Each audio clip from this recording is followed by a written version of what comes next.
그날도 비가 내리고 있었다. 그 특유의 묵직한 냄새, 젖은 아스팔트 위로 튀어오르는 빗물 냄새가 코끝에 맴돌았다. 나는 수원역 근처에서 야간 근무를 시작한 지 3시간쯤 됐고 라디오에서는 비에 관한 노래들이 연달아 흘러나오고 있었다. 밤 11시를 조금 넘긴 시간, 도로 위엔 차가 거의 없었다. 비가 오는 날은 손님이 많지 않다.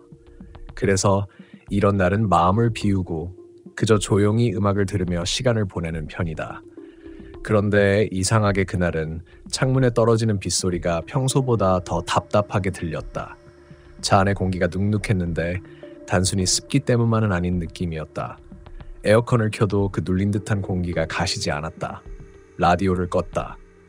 엔진 소리와 빗소리만이 들리자 오히려 마음이 조금 더 불안해졌다.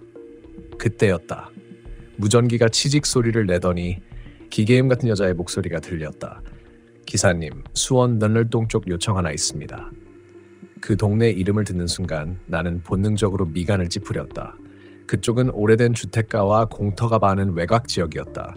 낮에도 그다지 사람이 많지 않은 곳이었고 야간 호출은 거의 없었다. 잠시 망설이다가 나는 무전기에 대답했다. 네, 널널동요. 제가 갈게요. 내비게이션을 켜자 화면 위로 어두운 골목길들이 거미줄처럼 얽혀 있었다. 길은 좁고 오래된 주택들과 비어있는 창고들이 섞여있는 구역이었다. 이 시간에 거기서 손님이? 나는 혼잣말로 중얼거렸다. 하지만 호출료가 꽤 높았다. 아마 비 때문이겠지. 나는 그렇게 스스로를 설득했다. 차는 점점 깊은 골목으로 들어갔다. 가로등이 띄엄띄엄 있었다. 어느 지점부터는 아예 불이 꺼져 있었다. 그 구간에 들어서자 유리창에 부딪히는 빗소리가 갑자기 크게 들렸다. 마치 누군가 창문을 두드리는 것처럼 일정한 간격으로 탁탁 소리가 났다.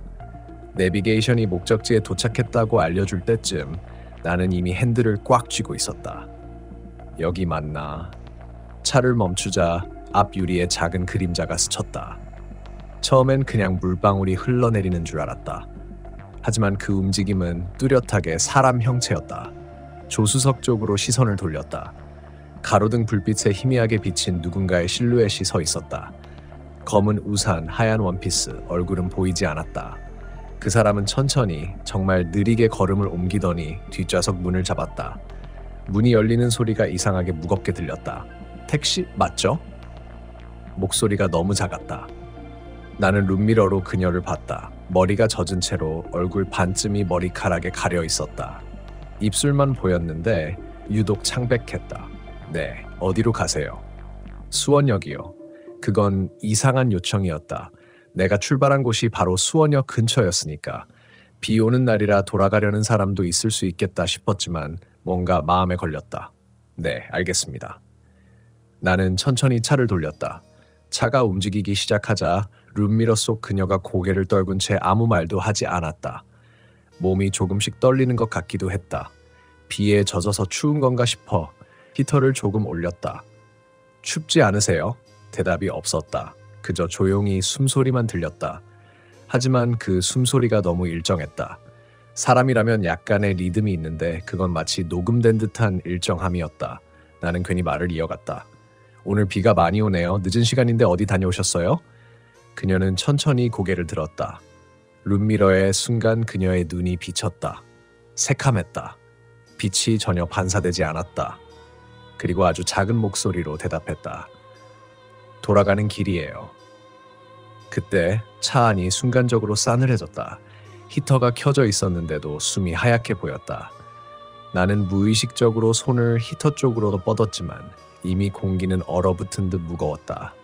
앞 유리에는 빗물 대신 김이 서렸다. 와이퍼가 아무리 움직여도 자국이 지워지지 않았다. 그녀는 여전히 고개를 숙이고 있었지만 이상하게 머리카락 사이로 물방울이 계속 떨어졌다. 그런데 그건 빗물이 아니라 피처럼 느껴졌다. 빗물이 그렇게 진할 수 있을까? 나는 점점 핸들을 꽉 쥐며 속으로 되뇌었다. 괜찮아. 그냥 손님이야. 비 오는 날 몸이 젖었을 뿐이야. 그런데 이상하게도 차창 밖 풍경이 낯설었다. 수원역으로 가는 길이 이렇게 길었던가? 분명히 아까 돌던 골목을 다시 지나가고 있었다. 같은 담장, 같은 가게, 같은 골목 입구. 이상하다. 분명 방향이 맞는데. 내비게이션을 봤다. 화면 위에 파란 선이 도는 듯 하다가 제자리로 돌아오고 있었다. 마치 길이 끝없이 반복되는 것처럼. 그때 뒷자리에서 탁 하는 소리가 났다. 무언가 바닥에 떨어지는 소리였다. 나는 백미러로 뒤를 봤다. 그녀의 무릎 위에 작은 은색 목걸이가 놓여 있었다. 십자가 모양이었다. 그녀가 그것을 천천히 손으로 만지며 말했다. 이거 떨어졌네요. 그녀가 목걸이를 손에 쥐는 순간 차 안의 조명이 한순간 깜빡였다. 그리고 차 안에 있던 비 냄새가 완전히 사라졌다. 대신 흙냄새와 오래된 무덤 근처에 축축한 냄새가 가득 퍼졌다. 나는 그때부터 백미러를 보지 않았다. 그냥 전방만 응시했다. 손끝이 얼어붙은 듯 떨리고 발은 엑셀에서 떨어지질 않았다. 그런데 이상하게 아무리 달려도 수원역 표지판이 나타나지 않았다. 도시의 불빛도 사라지고 차창 밖에는 그저 비만 내렸다. 그때였다. 뒤에서 아주 낮은 목소리가 들렸다. 기사님. 나는 그 목소리에 반사적으로 고개를 들었지만 그 순간 룸미러 속에서 그녀의 얼굴이 나를 정면으로 바라보고 있었다. 머리카락이 모두 젖어 얼굴에 달라붙은 채 그 눈으로, 까맣게, 끝이 보이지 않는 그 눈으로. 나는 그 눈을 보고 얼어붙었다. 사람의 눈이라기보다는 깊이를 알 수 없는 구멍 같았다. 빛을 삼켜버리는 그 어둠 속으로 내가 빨려 들어가는 듯했다. 아니야. 나는 정신을 차리기 위해 고개를 돌렸다. 앞만 봐야 했다. 앞으로만 가면 된다고 그렇게 되뇌었다. 비는 여전히 내리고 있었지만 이상하게 와이퍼가 움직이지 않았다. 작동 버튼을 여러 번 눌러도 앞유리의 물방울은 그대로였다. 그런데 이상하게 그 빗방울이 위로 떨어지고 있었다. 아래에서 위로, 거꾸로. 내가 뭘 보고 있는 건지 도무지 이해가 되지 않았다. 길이 왜 이러지? 혼잣말로 중얼거렸지만 그 말이 차 안에서 메아리 쳤다. 마치 내 말이 벽에 부딪혀 다시 돌아오는 느낌. 뒤에서 숨소리가 들렸다. 규칙적이었던 그 숨이 이제는 불규칙해졌다. 숨을 들이마시고 내쉬는 그 소리가 너무 길었다. 마치 물속에서 들려오는 것처럼 둔탁했다. 나는 룸미러를 보지 않으려 했다. 하지만 인간은 이상하게 보면 안 된다는 생각이 들수록 고개가 돌아간다. 눈길이 조금이라도 움직일까봐 나는 손으로 룸미러를 꺾었다. 그 순간 차 안이 완전히 정적에 잠겼다. 엔진 소리조차 사라졌다. 그때 내 시야 한쪽 끝에서 누군가의 얼굴이 보였다. 조수석 창문 바깥에 사람이 서 있었다. 분명히 나는 시속 40km로 달리고 있었는데 그 사람은 그대로 내 옆을 따라오고 있었다. 얼굴이 유리창에 거의 닿을 만큼 가까웠다. 창백한 얼굴, 물에 젖은 머리카락, 그리고 움직이지 않는 눈. 입이 조금씩 벌어지더니 그 안에서 물이 떨어졌다. 똑! 똑! 그 물이 조수석 쪽 발판으로 떨어지는 소리가 또렷했다. 나는 브레이크를 밟았다. 타이어가 미끄러지며 비명을 질렀다. 차가 멈춘 자리엔 아무것도 없었다. 도로는 끊겨 있었다. 앞에는 아무런 건물도 가로등도 없었다. 어둠과 빗소리뿐이었다. 여기가 어디야? 지도는 신호를 잃은 채 깜빡이고 있었다. 주변엔 빛이 하나도 없었다. 차 문을 열까 하다 나는 주먹을 꽉 쥐었다. 밖으로 나가면 안 된다는 느낌이 들었다. 그런데 그때 뒤에서 누군가 내 이름을 불렀다. 성호 씨. 순간 심장이 멈춘 것 같았다. 그 이름은 내 이름이었다. 하지만 나는 그녀에게 내 이름을 말한 적이 없었다. 나는 서서히 고개를 돌렸다. 뒷자리엔 아무도 없었다. 시트에는 물기만 번져 있었다. 방금 전까지 앉아있던 자리였다. 그녀가 사라진 것이다. 그러나 내 왼쪽 귀에 그녀의 숨소리가 느껴졌다. 바로 옆에서, 내 어깨 위에서. 돌아가는 길이에요. 그 목소리. 차 안이 다시 얼어붙었다. 눈을 감았다가 천천히 떴다. 그 순간 조수석에 그녀가 앉아 있었다. 방금 전 창문 밖에 있던 그 얼굴 그대로. 기사님, 저 좀 데려다 주세요. 입이 떨렸다. 어디로요? 여기요. 그녀가 손가락으로 앞을 가리켰다. 그곳은 아무것도 없는 어둠이었다. 그녀의 손가락 끝에서 물이 떨어지고 있었다. 그 물방울이 떨어진 대시보드 위에 희미하게 십자가 모양이 그려졌다. 이게 무슨... 나는 핸들을 잡고 시동을 걸었다. 엔진이 다시 살아났다. 헤드라이트가 켜지자 어둠 속에서 뭔가 나타났다. 도로가 아니었다. 묘지였다. 수십 개의 비석이 비에 젖은 채 빽빽히 줄지어 있었다. 그녀는 웃고 있었다. 그 웃음은 슬펐다. 여기까지예요. 그녀가 문을 열었다. 그 순간 차 안으로 찬 바람이 밀려들었다. 비 냄새가 아니라 썩은 냄새였다. 나는 본능적으로 손을 뻗었다. 잠깐만요. 위험해요. 여긴. 그녀가 내 손을 잡았다. 얼음처럼 차가웠다. 고마워요. 그 말을 끝으로 그녀는 비 속으로 걸어 나갔다. 나는 아무 말도 할 수 없었다. 그녀가 멀어질수록 헤드라이트에 비친 모습이 흐릿해졌다. 그러다 완전히 사라졌다. 그 자리엔 하나의 묘비만 남아 있었다. 묘비에는 이름이 있었다. 김수진. 그 아래에는 이렇게 적혀 있었다. 수원역에서 마지막 택시를 타다. 나는 한동안 차 안에서 움직이지 못했다. 손이 떨려 핸들을 제대로 잡을 수 없었다. 밖으로 나가 확인하려 했지만 두 다리가 말을 듣지 않았다. 그때 문득 룸미러가 내 눈에 들어왔다. 거기엔 그녀가 있었다. 뒷좌석 한가운데 앉아 고개를 숙인 채로. 그녀가 조용히 중얼거렸다. 돌아가는 길이에요. 그 순간 차 안의 불이 모두 꺼졌다. 헤드라이트, 계기판, 심지어 시계마저 꺼졌다. 세상에 남은 건 빗소리뿐이었다. 그 빗소리가 점점 느려지더니 마치 테이프가 멈추는 소리처럼 끊겼다. 그때 세상이 정지한 것 같았다. 그리고 다시 들려왔다. 똑, 똑, 똑. 운전석 창문을 두드리는 소리. 나는 고개를 돌릴 수 없었다. 눈동자만 옆으로 굴렸다. 그곳에는 그녀가 서 있었다. 방금 전 묘비 앞에서 사라졌던 그 여자가 창문을 두드리며 웃고 있었다. 그녀가 창문을 두드리는 소리가 점점 빨라졌다. 똑, 똑, 똑. 비에 젖은 손자국이 창문에 남았다. 나는 브레이크를 밟은 채 몸을 웅크렸다. 눈을 감아도 그 두드리는 소리가 귓 속에서 울렸다. 손끝이 저릿했다. 심장이 규칙적으로 뛰지 않았다. 이건 꿈이야. 그냥 꿈이야. 나는 속으로 되뇌었다. 하지만 내 손에 잡히는 가죽 시트의 감촉이 너무 현실적이었다. 그만. 내 입에서 저절로 흘러나온 그 말에 두드리던 소리가 멈췄다. 정적. 귀가 먹먹해질 정도의 정적. 그 순간 창문이 천천히 내려가기 시작했다. 내가 건드린 게 아니었다. 자동으로 마치 누군가 바깥에서 내렸다는 듯이 바람이 차 안으로 밀려들었다. 비 냄새가 아니라 흙과 피가 섞인 냄새였다. 그녀의 손이 창문 틈으로 들어왔다. 창백한 손가락 끝이 내 어깨를 스쳤다. 차가 미세하게 흔들렸다. 나는 비명을 지르며 시동을 걸었다. 타이어가 진창을 튀기며 돌아갔다. 그녀의 손이 창문 밖으로 사라졌다. 차는 도로를 벗어나 숲길로 미끄러졌다. 핸들을 돌릴 때마다 시야가 휘어졌다. 전조등 불빛이 나무 사이를 스쳤다. 나뭇가지들이 사람 팔처럼 휘며 유리창을 때렸다. 끼익, 탁, 관 소리가 난무했다. 도망쳐야 했다. 도망쳐야만 살 수 있을 것 같다. 하지만 달리면 달릴수록 도로의 형태가 낯설었다. 길이 구부러지고 다시 직선으로 늘어났다. 방금 지나친 표지판이 다시 나타났다. 수원역 2km, 아까와 똑같은 글씨체, 똑같은 얼룩, 똑같은 방향. 나는 미친 듯이 소리쳤다. 도대체 뭐야? 왜 계속 돌아와? 그때 차 안의 라디오가 켜졌다. 라디오에서 여자의 목소리가 흘러나왔다. 오늘 새벽 수원역 인근에서 발생한 택시 사고 소식입니다. 비를 피해 택시를 탔다가 사고로 사망한 20대 여성 김수진 씨의. 그 순간 라디오가 꺼졌다. 노이즈만 남았다. 치직, 치지직.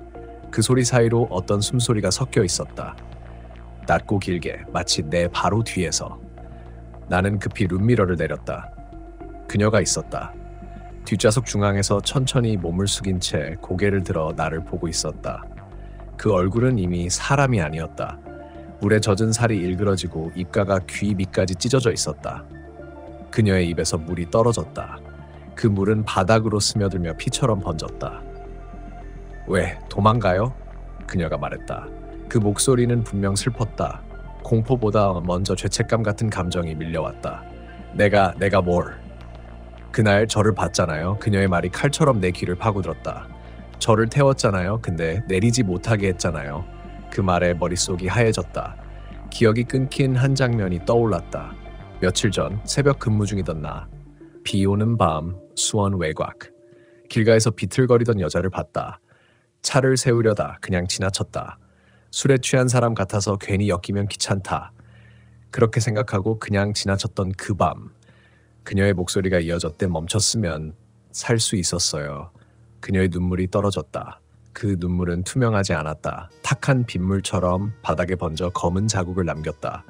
그녀는 조용히 웃었다. 근데 이제 기사님이 대신 가야죠. 그 순간 브레이크가 말을 듣지 않았다. 차가 제멋대로 미끄러졌다. 앞에는 절벽이 보였다. 나는 소리를 질렀다. 안 돼. 차가 공중으로 떠올랐다. 모든 소리가 멈췄다. 시간이 멈춘 듯했다. 그때 한 줄기 빛이 보였다. 비가 아닌 아침의 햇빛이었다. 눈을 떴다. 나는 도로 위에 엎드려 있었다. 차는 없었다. 주변엔 아무런 흔적도 없었다. 몸은 젖어 있었지만 다치지 않았다. 손에 무언가 쥐어져 있었다. 은색 십자가 목걸이였다. 멀리서 사이렌 소리가 들려왔다.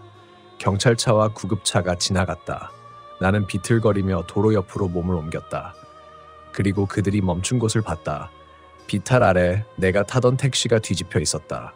앞유리가 깨져 있었고 뒷좌석에는 아무도 없었다. 경찰이 나를 발견하고 달려왔다.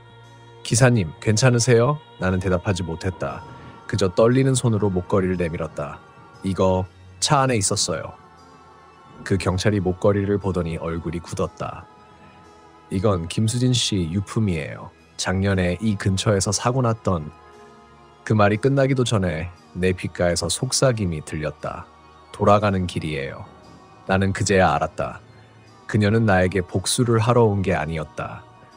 그날 자신을 모른 척하고 지나친 나에게 기억하라고, 잊지 말라고 돌아온 것이다. 나는 그날 이후로 비 오는 날엔 절대 운전을 하지 않는다. 정확히 말하면 밤에 운전을 하지 않는다.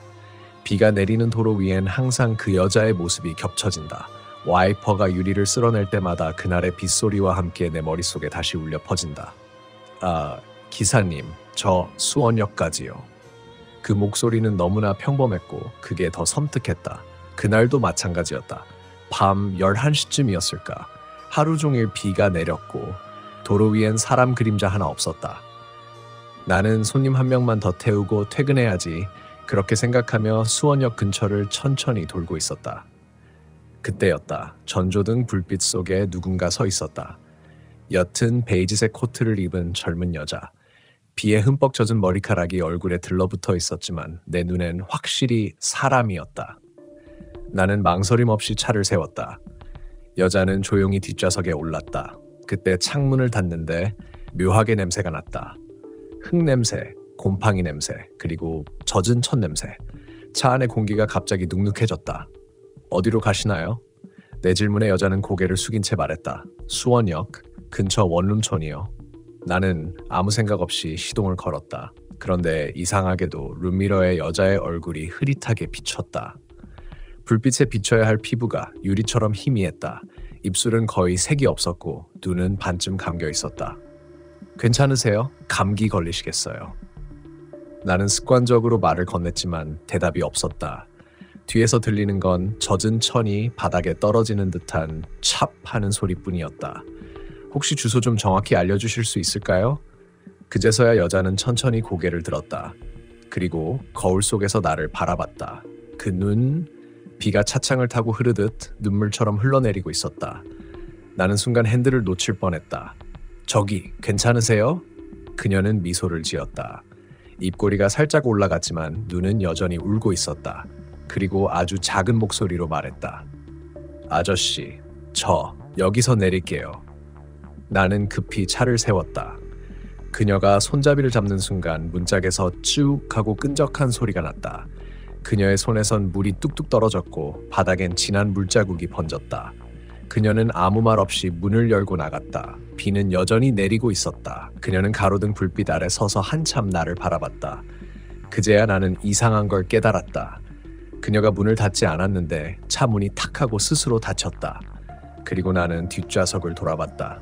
물이 고여 있었다. 그 자리에 사람의 흔적이 아니라 물웅덩이만 남아 있었다. 아무 짐도 아무 흔적도 없이. 나는 차를 세워두고 한동안 아무 말도 못했다.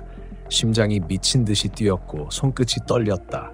그때 라디오에서 갑자기 음악이 흘러나왔다. 잡음 섞인 소리 사이로 누군가의 목소리가 들렸다.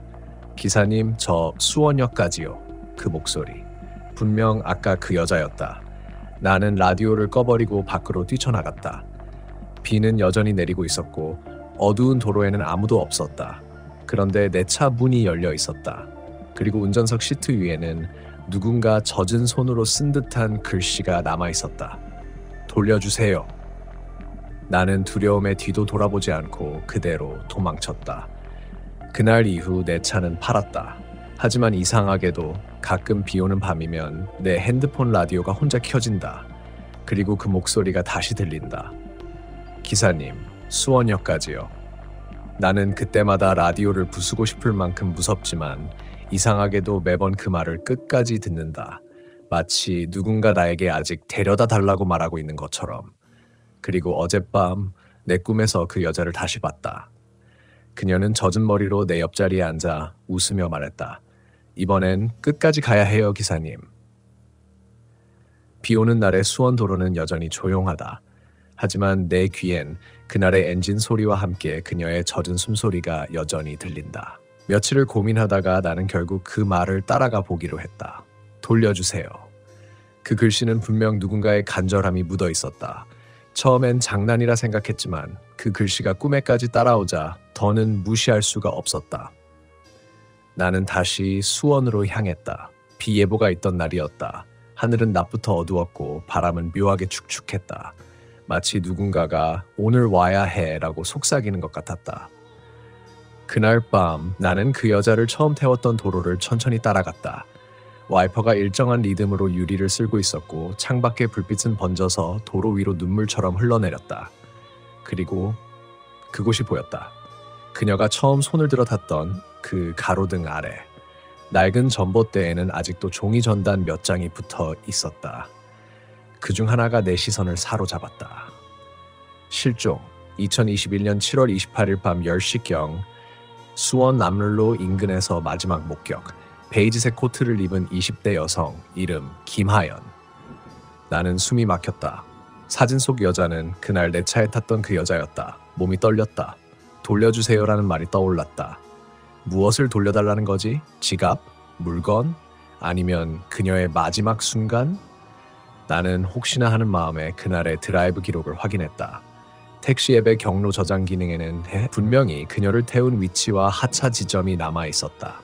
그런데 이상하게도 도착 지점이 표시된 곳은 수원 남만 저수지 근처. 그때 나는 온몸에 털이 곤두섰다. 그 저수지는 몇 년 전 여름 폭우로 차가 빠져 사망자가 났던 곳이었다. 그녀가 그날 내 차에서 내린 곳 근처였다. 나는 곧장 그곳으로 향했다.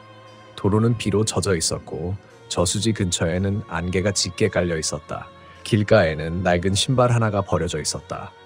비에 젖어 무겁게 처진 그 신발을 들었을 때 왠지 모르게 차가운 손에 잡히는 기분이 들었다. 이건 그 여자의 것이 아닐까? 나는 무심코 저수지 쪽을 바라봤다. 물결은 잔잔했다. 그런데 순간 그 수면 위로 무언가가 떠올랐다. 희미하게 사람의 얼굴처럼 보였다. 머리카락이 물에 흩날리고 있었다. 김하연 씨. 나는 조심스럽게 다가갔다. 하지만 그 순간 쾅! 갑자기 차 문이 저절로 닫혔다. 그리고 차 안 라디오가 혼자 켜졌다. 기사님, 저 수원역까지요. 그 목소리가 다시 들렸다. 하지만 이번엔 목소리가 울먹이고 있었다. 라디오 불빛이 깜빡이더니 대시보드 위의 물방울이 마치 손가락 자국처럼 움직였다. 돌려주세요. 그 순간 저수지 쪽에서 하얀 무언가가 서서히 걸어 나왔다. 그녀였다. 그날 밤 내 차 뒷좌석에 앉았던 바로 그 모습. 젖은 코트, 고개 숙인 채로 물이 뚝뚝 떨어지는 발자국. 나는 그대로 얼어붙었다. 그녀는 천천히 내 차 앞으로 다가왔다. 그리고 손을 들어 창문을 두드렸다. 툭툭툭. 비와는 전혀 다른 리듬이었다. 마치 열어줘요라고 말하는 듯했다. 나는 온몸이 떨리면서도 창문을 조금 내렸다. 그녀의 입술이 천천히 움직였다. 그날 내 짐, 아저씨 차에 있어요. 짐이요? 그날 엄마한테 가는 중이었어요. 그 안에 엄마한테 줄 선물이 있어요. 나는 직감적으로 트렁크를 열었다. 그리고 믿을 수 없는 광경을 봤다. 트렁크 안에 하얀 상자가 있었다. 비닐로 덮여 있었지만 분명 며칠 전 버린 내 택시의 트렁크 안에 있었던 그것과 똑같다. 택시를 팔았는데 왜 여기에 다시 나타난 걸까? 나는 손이 떨리며 그 상자를 열었다. 그 안에는 작은 액자 하나와 편지 한 장이 들어있었다. 엄마, 나 이번엔 진짜 취직했어. 다음 주에 같이 밥 먹자. 사랑해요. 편지는 물에 젖어 있었지만 글씨는 또렷했다. 나는 한동안 아무 말도 못했다. 그녀는 그걸 바라보며 천천히 미소를 지었다. 그리고 이렇게 말했다. 이제 됐어요? 이제 집에 갈 수 있겠어요. 그녀는 그 말을 남기고 안개 속으로 천천히 사라졌다. 비는 여전히 내리고 있었지만 이상하게도 그 순간 차 안의 냄새가 사라졌다. 그 무겁고 축축한 냄새가 완전히. 나는 액자를 품에 안고 저수지를 한참 바라보다가 돌아왔다. 그날 이후 비가 오는 날에도 라디오는 다시 켜지지 않았다. 하지만 가끔 운전하다 보면 뒷좌석에 희미한 물자국이 생겨 있을 때가 있다. 나는 그럴 때마다 조용히 말한다. 하연 씨, 이제 편히 쉬세요. 그리고 이상하게도 그 말이 끝나면 와이퍼 잠시 멈춘다. 마치 누군가 내 말을 들었다는 듯이. 며칠이 지나고 나는 평소처럼 다시 운전을 시작했다. 그날 이후로는 이상한 일도 목소리도 냄새도 더 이상 느껴지지 않았다. 이제 정말 끝난 거겠지. 그렇게 생각했다. 하지만 인간이란 게 참 이상하다. 마음 한구석에서는 여전히 뭔가 허전했다. 마치 누군가가 떠난 자리를 아직도 붙잡고 있는 느낌. 그게 두려움인지 죄책감인지 나도 모르겠다. 비가 오던 날 나는 또다시 수원역 근처를 지나가고 있었다. 습관처럼 와이퍼가 창문을 쓸고 도로 위엔 불빛이 번져 있었다. 그 순간 눈에 익은 가로등이 보였다. 그녀가 처음 탔던 바로 그 자리였다. 나는 괜히 천천히 속도를 줄였다. 아무도 없었다. 가로등 아래엔 그저 물웅덩이 하나만이 빗방울을 튕기고 있었다. 그런데 이상하게 룸미러 속 뒷좌석이 어둡게 보였다. 에이, 괜히 겁먹었네. 나는 웃으며 백미러 각도를 조정했다. 그 순간 백미러 속 뒷좌석 한 켠에 물기가 번지고 있었다. 누가 젖은 손으로 천천히 시트를 쓸어내리는 듯한 그런 물결. 심장이 철렁 내려앉았다. 아니야, 착각이야. 그냥 비가 새는 거야. 그런데 그때 라디오가 치직하고 켜졌다. 그리고 너무 익숙한 목소리가 흘러나왔다. 기사님, 이번엔 끝까지 가야 해요. 나는 그대로 굳어버렸다. 그 목소리. 틀림없이 그녀였다. 하지만 이번엔 음색이 달랐다. 이전처럼 젖은 목소리가 아니라 어딘가 낯선 목소리. 차가운 그리고 어린 목소리였다. 누구세요? 나는 입술이 바짝 말라붙은 채 물었다. 라디오는 아무 소리도 내지 않았다. 그 대신 내 오른쪽 뒷좌석에서 툭툭 물방울이 떨어지는 소리가 들렸다. 나는 천천히 고개를 돌렸다. 그곳엔 아무도 없었다. 하지만 시트는 젖어 있었다. 마치 누군가 방금 앉았다가 일어난 듯 선명한 물자국 하나가 남아 있었다. 그 물자국은 점점 번져나가더니 형체를 잃었다. 마치 누군가 앉아있는 사람의 모습처럼. 나는 본능적으로 시동을 껐다. 비는 점점 세차게 내렸고 창문은 김으로 흐려졌다. 그 순간 김서린 유리에 누군가 손가락으로 무언가를 썼다. 그 여자가 아니야. 순간 온몸에 피가 거꾸로 솟는 느낌이 들었다. 그 여자가 아니라고? 그럼 그동안 내 차에 있던 건 대체 누구였단 말인가? 나는 급히 손등으로 창문을 닦았다. 그 글씨는 이미 사라지고 없었다. 라디오에선 다시 잡음이 섞인 듯한 목소리가 흘러나왔다. 그 사람 아직 못 돌아갔어요. 나는 귀를 의심했다. 목소리는 여자의 것이 아니라 남자였다. 낯선, 낮고 젖은 목소리. 어디선가 들은 듯도 했다. 누구세요? 그날 같이 있었어요.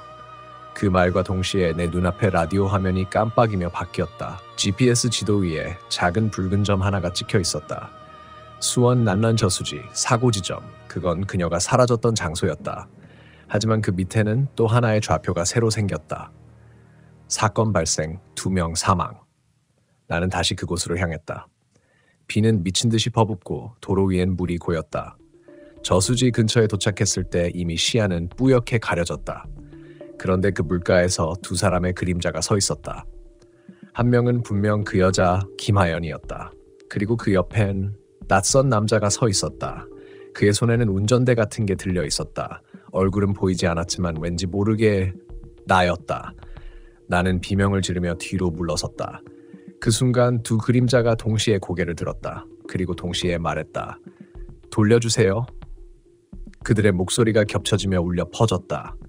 차 안의 라디오가 터질 듯이 울렸고 전조등이 깜빡였다. 나는 그 자리에서 그대로 정신을 잃었다.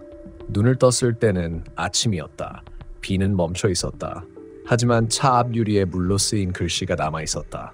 이제 당신 차례예요. 나는 그날 이후 운전을 그만뒀다. 택시도 처분했고 다른 일을 찾으려 했다. 하지만 아무리 세차를 해도 내 차 시트에서 젖은 냄새는 사라지지 않았다. 그리고 며칠 전 뉴스에서 봤다. 수원널 저수지 인근 도로에서 밤에 택시 한 대가 급커브를 돌다 추락했다고 한다. 그 택시의 블랙박스엔 비오는 도로 한복판에서 누군가를 태우는 장면이 찍혀 있었다. 차량 안으로 들어온 인물은 베이지색 코트를 입은 젊은 여자, 그 뒤엔 젖은 남자가 함께 타고 있었다. 영상 마지막엔 두 사람의 목소리가 동시에 들렸다. 이번엔 끝까지 가야 해요. 그 뉴스 이후 비가 오는 날이면 내 핸드폰 라디오가 혼자 켜진다. 그리고 익숙한 그 목소리가 들린다. 기사님, 수원역까지요. 하지만 이제 그 목소리는 둘이다.